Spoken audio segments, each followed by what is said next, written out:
Retired IPS భార్య హత్య కేసులో సంచలన విషయాలు వెలుగులోకి వచ్చాయి. హత్య వెనుక అంతర్రాష్ట్ర నేరగాల హస్తం ఉన్నట్లుగా పోలీసులు నిర్ధారించారు. నేరం వెనుక నేపాల్కు చెందిన సాహు గ్యాంగ్ ఉన్నట్లు పోలీసులు గుర్తించారు. హత్యకు ఢిల్లీ జైలు నుంచే స్కెచ్ వేసినట్లు విచారణలో నిర్ధారించారు. ముంబై, నేపాల్, పాట్నా నుంచి వేర్వేరు వ్యక్తులను కల్పన ద్వారా అటాచ్ చేసి దోపిడీ చేసినట్లు పోలీసులు వెల్లడించారు. దోపిడీ బంగారాన్ని ముంబైలో దాచినట్లు గుర్తించినట్లు తెలిపారు. హత్య కేసులో ప్రధాన నిందితురాలు కల్పన పూణేలో ఉన్నట్లు గుర్తించిన అధికారులు ఆమె కోసం తీవ్రంగా గాలిస్తున్నారు.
రిటైర్డ్ ఐపీఎస్ భార్య హత్య కేసులో సంచలన విషయాలు వెలుగులోకి వచ్చాయి.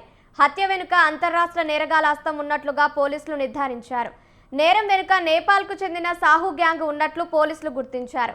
హత్యకు ఢిల్లీ జైలు నుంచే స్కెచ్ వేసినట్లు విచారణలో నిర్ధారించారు. ముంబై, నేపాల్, పాట్నా నుంచి వేర్వేరు వ్యక్తులను కల్పన ద్వారా అటాచ్ చేసి దోపిడీ చేసినట్లు పోలీసులు వెల్లడించారు. దోపిడీ బంగారాన్ని ముంబైలో దాచినట్లు గుర్తించినట్లు తెలిపారు.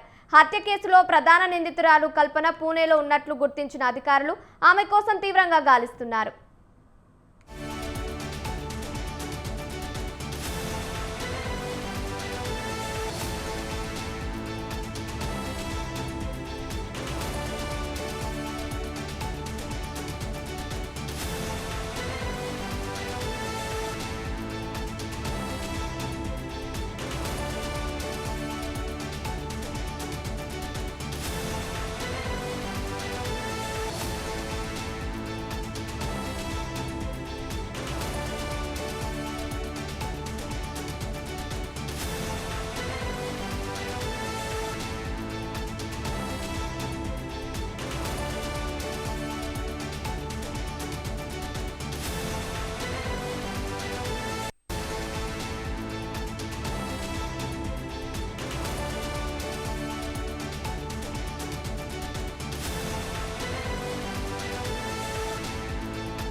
రిటైర్డ్ ఐపీఎస్ భార్య హత్య కేసులో సంచలన విషయాలు వెలుగులోకి వచ్చాయి. హత్య వెనుక అంతర్రాష్ట్ర నేరగాల హస్తం ఉన్నట్లుగా పోలీసులు నిర్ధారించారు. నేరం వెనుక నేపాల్కు చెందిన సాహు గ్యాంగ్ ఉన్నట్లు పోలీసులు గుర్తించారు. హత్యకు ఢిల్లీ జైలు నుంచే స్కెచ్ వేసినట్లు విచారణలో నిర్ధారించారు. ముంబై, నేపాల్, పాట్నా నుంచి వేర్వేరు వ్యక్తులను కల్పన ద్వారా అటాచ్ చేసి దోపిడీ చేసినట్లు పోలీసులు వెల్లడించారు. దోపిడీ బంగారాన్ని ముంబైలో దాచినట్లు గుర్తించినట్లు తెలిపారు. హత్య కేసులో ప్రధాన నిందితురాలు కల్పన పూణేలో ఉన్నట్లు గుర్తించిన అధికారులు ఆమె కోసం తీవ్రంగా గాలిస్తున్నారు.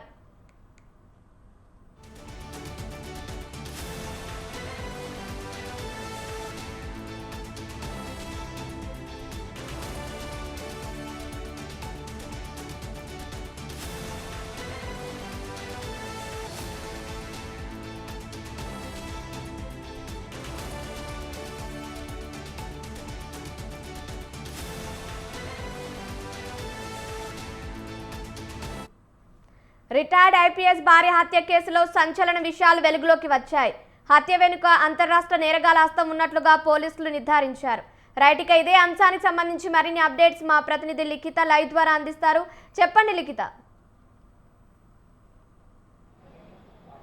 Right, thank you. ఇప్పటికే ఈ యొక్క జూబ్లీ హిల్స్ మర్డర్ కేసుకు సంబంధించి తవ్వుతున్న కొద్ది విషయాలు బయటికి వస్తున్నాయని చెప్పుకోవచ్చు. అయితే ఈ మర్డర్ జరిగే దాదాపు నెల రోజుల ముందు నుండి కూడా రెక్కి నిర్వహించినట్లుగానైతే తెలుస్తోంది. అయితే వీళ్ళు ఎవరెవరు ఎప్పుడెప్పుడు ఎక్కడెక్కడికి వెళ్తున్నారు ఏంటి అనే వివరాలతో పాటు పూర్తి స్థాయిలో అసలు ఆ ఇంట్లో ఏం జరుగుతుంది, ఎంత డబ్బు ఉంది, ఎంత బంగారం ఉంది అనే విషయాన్ని కూడా కల్పన ద్వారా తెలుసుకున్న ఆ యొక్క ముఠా ఒకరోజు ఈ యొక్క ప్లాన్ అయితే ఇంప్లిమెంట్ చేయాలి అని ముందుగానే ప్లాన్ చేసుకున్నట్లుగానైతే తెలుస్తోంది. ఆ ప్లాన్ ప్రకారం అయితే వాళ్ళు ఈ యొక్క ఘాతకానికి పాల్పడ్డట్టుగా కూడా సమాచారం అందుతుంది. అంతేకాకుండా కల్పన ద్వారానే వాళ్ళు లోపలికి వెళ్ళినట్లుగా కూడా ఇప్పటికే సీసీటీవీ ఫుటేజ్ ద్వారా అధికారులు చూడడం అయితే జరిగింది. అంతేకాకుండా క్లూ టీమ్స్ కూడా కొన్ని ఆధారాలు సేకరించినట్లుగానైతే తెలుస్తోంది. అయితే వెనక నుండి వచ్చే సమయంలో కూడా అక్కడ సీసీ కెమెరాలు ఉన్నాయా లేవా, గతంలో ఈ యొక్క కల్పన వాళ్ళతో మాట్లాడిన సమయం కావచ్చు,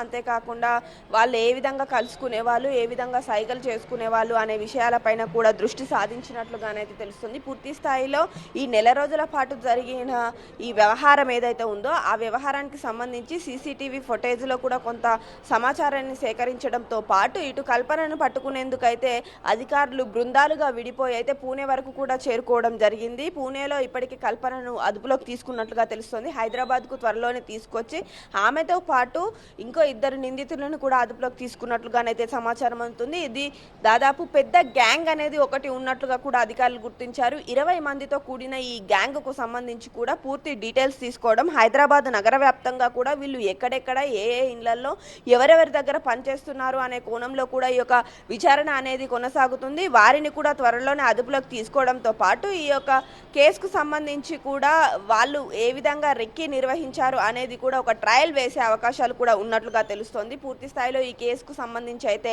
ఎండ్ కార్డు పడే అవకాశాలతో పాటు ఇంకా హైదరాబాద్ నగర వ్యాప్తంగా ఇటు బెంగళూరు నగర వ్యాప్తంగా కూడా ఎక్కడెక్కడ ఈ ముఠా సంబంధించిన వ్యక్తులు పనిచేస్తున్నారు, అంతేకాకుండా వాళ్ళు ఇంతకుముందు ఏమైనా కేసులలో ఉన్నారా ఏంటి అనే వివరాలు కూడా పూర్తి స్థాయిలో అధికారులు సేకరిస్తున్నట్లుగానైతే సమాచారం అందుతుంది. Thank you Likhita, thank you for the updates.